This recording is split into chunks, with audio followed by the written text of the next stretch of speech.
Hey guys, I'm Chris. I'm Kathy. We're here in Minnesota. We were here for the weekend, and we got a big run coming up tomorrow. Yeah. We're going to be heading from here to Massachusetts. It's going to be overnight team driving. Yeah, it's a straight through run. So we're at this nice, very nice rest stop. Welcome to Minnesota rest stop. And there's actually walking trails behind it, a couple miles. We did some yesterday. We're going to do some today, and get our walks in. Yeah, we're going to try the opposite direction this time. Yeah. See where we end up there.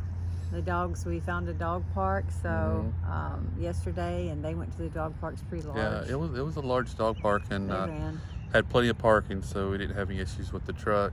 Yep. And we're here, like I say, at this rest stop is not busy.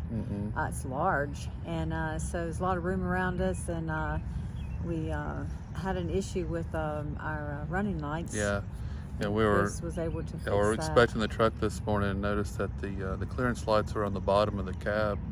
On one side there was a small section of, I don't know, 6 or 8 lights that wasn't coming on, and the rest were on. So I was able to look at that and find where the brake and the wiring was. And my engineer. And then topped off the coolant. Yeah, the coolant was just a touch low also, so we topped it off. So we've done some things, blew out the truck with our wonderful blow-o-matic that Chris installed, and changed the vents and things like that. Little things you have to do on the truck. Clean the like filters, right. Yeah, kind of like a little house. Yeah, and you know, it's good to stay moving because that's when you're making money, but at the same time, sometimes it's good to get caught up on some things and, you know, have the truck prepared, ready to go. So you have to do this stuff too. So anyway, thanks for watching.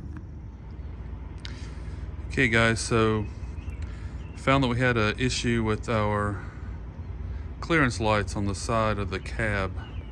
As you can see, the ones back here are all on, and then the front ones are not working.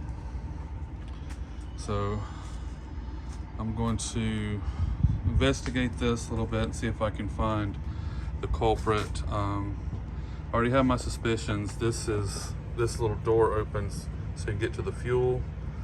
So I'm already suspecting maybe that this is open and closing has maybe caused a connection issue there where it bends. It may have broken a wire or something. So I'm gonna take a look at this and see if we can get them fixed.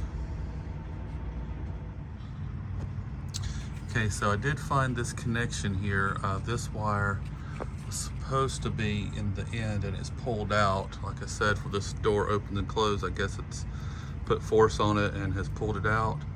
So I'm gonna see if I can splice it together temporarily until we get home and I have more tools, and maybe do a permanent fix there.